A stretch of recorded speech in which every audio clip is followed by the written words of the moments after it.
আসসালামু আলাইকুম। তোমরা কিভাবে বোর্ড চ্যালেঞ্জের ফলাফল দেখবে আজকের এই ভিডিওতে দেখিয়ে দিব। তোমাদের বোর্ড চ্যালেঞ্জ করার মেয়াদ আর মাত্র 2-1 দিন বাকি আছে। আগামী 17 তারিখ পর্যন্ত তোমরা বোর্ড চ্যালেঞ্জের আবেদন করতে পারবে। তোমাদের যাদের রেজাল্ট খারাপ হয়েছে তোমরা আগামী 17 তারিখ রাত 12টার আগ পর্যন্ত বোর্ড চ্যালেঞ্জের আবেদন করতে পারবে।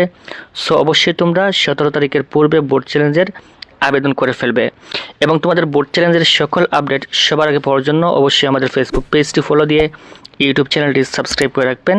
Thank you so much. তোমাদের বোর্ড চ্যালেঞ্জের ফলাফল তোমরা খুব সহজে দেখতে পারবে।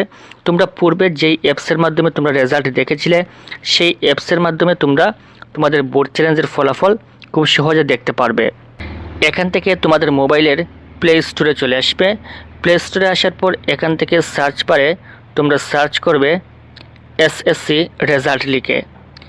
এসএসসি রেজাল্ট লিখে সার্চ করার পর এখান থেকে প্রথম যে অ্যাপস রয়েছে এসএসসি রেজাল্ট 2026, তোমরা অনেকেই হয়তো এই অ্যাপসের মাধ্যমে রেজাল্ট দেখেছো এবং তোমরা এই অ্যাপসের মাধ্যমে খুব সহজে তোমাদের বোর্ড চ্যালেঞ্জের ফলাফল দেখতে পারবে। এর কারণ তোমরা ওয়েবসাইটে গেলে কিন্তু সেখানে তোমাদের প্রত্যেকটা বোর্ডের রেজাল্ট তোমরা খুঁজে পাবে না, কিন্তু এই অ্যাপসের মধ্যে তোমাদের প্রত্যেকটা বোর্ডের রেজাল্ট খুব সুন্দরভাবে সাজানো থাকবে তোমাদের বোর্ড চ্যালেঞ্জের। সো এখান থেকে তোমরা খুব সহজে বোর্ড চ্যালেঞ্জের ফলাফল দেখে নিতে পারবে। অবশ্যই তোমরা এই অ্যাপসটি ইনস্টল করে রাখবে এবং এখান থেকে তোমাদের কলেজ ভর্তি বোর্ড চ্যালেঞ্জের ফলাফল কবে প্রকাশ হচ্ছে সম্পূর্ণ কিন্তু তোমরা এখান থেকে খুব সহজে পেয়ে যাবে। সো এখানে আমরা ক্লিক করব, এসএসসি রেজাল্টের উপর ক্লিক করব। ক্লিক করার পর এখানে দেখেন একটা অপশন রয়েছে ফল পুনর্নিরীক্ষণ, এই অপশনে আমরা ক্লিক করব।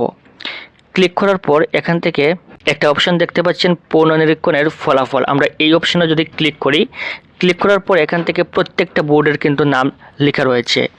এখান থেকে যখন তোমাদের ফলাফল প্রকাশ হবে, অর্থাৎ যখন তোমাদের বোর্ড চ্যালেঞ্জের ফলাফল প্রকাশ হবে তখন তুমি তোমার বোর্ডের উপর ক্লিক করবে। ক্লিক করলে এখান থেকে পিডিএফ আকারে তোমার বোর্ডের রেজাল্ট চলে আসবে এবং এখান থেকে তোমার রোল নম্বর খুঁজে দেখবে। যদি তোমার রোল নম্বর থাকে তাহলে বুঝবে তুমি পাস করেছো, অর্থাৎ সেখানে তোমার বিস্তারিত লেখা থাকবে তোমার জিপিএ পরিবর্তন হয়েছে কিনা। এই হচ্ছে প্রথম সিস্টেম। এখান থেকে তুমি তোমার বোর্ডের উপর ক্লিক করবে। যেহেতু এখনো পর্যন্ত ফলাফল প্রকাশ হয় নাই, সো আমরা যদি ক্লিক করি এখান থেকে বলছে ফলাফল প্রকাশিত হয়নি। তাছাড়াও তুমি আরেকটা সিস্টেমে রেজাল্ট দেখতে পারবে, সেটা হচ্ছে আমরা পূর্বে যেভাবে রেজাল্ট দেখেছিলাম সেম একইভাবে তুমি রেজাল্ট দেখতে পারবে। যেমন এখান থেকে লেখা রয়েছে রেজাল্ট দেখুন, এই অপশানে ক্লিক করবেন। ক্লিক করার পর এখান থেকে ই বোর্ড সার্ভার লেখা রয়েছে, আমরা ই বোর্ড সার্ভারে ক্লিক করব। এখান থেকে আমাদের সামনে যদি কোনো ক্যাপচা কোড আসে তাহলে সেটা আমরা দিয়ে দিব। যেমন এখানে লেখা রয়েছে সিলেক্ট দ্য রেড কালার, আমরা এখান থেকে রেড কালারে ক্লিক করব। তারপর আমাদের সামনে এরকম একটা ইন্টারফেস চলে আসবে। এখান থেকে আমরা পূর্বে যেভাবে রেজাল্ট দেখেছি আমাদের রোল নাম্বার, রেজিস্ট্রেশন নাম্বার, পরীক্ষার সাল, তারপর এখান থেকে ক্যাপচা কোড দিয়ে আমরা পূর্বে যেভাবে রেজাল্ট দেখেছিলাম সেম একইভাবে এখান থেকে রেজাল্ট দেখবে। যদি তোমার রেজাল্ট পরিবর্তন হয় বোর্ড চ্যালেঞ্জের মাধ্যমে তাহলে এখান থেকে তোমার পরিবর্তিত রেজাল্ট দেখাবে। আশা করি বুঝতে পেরেছো। তোমরা এই সহজ মাধ্যমে তোমাদের বোর্ড চ্যালেঞ্জের ফলাফল দেখতে পারবে। তোমাদের বোর্ড চ্যালেঞ্জ, কলেজ ভর্তি, অনলাইন আবেদন সকল আপডেট সবার আগে পাওয়ার জন্য অবশ্যই আমাদের ফেসবুক পেজটি ফলো দিয়ে ইউটিউব চ্যানেলটি সাবস্ক্রাইব করে রাখবেন। Thank you so much.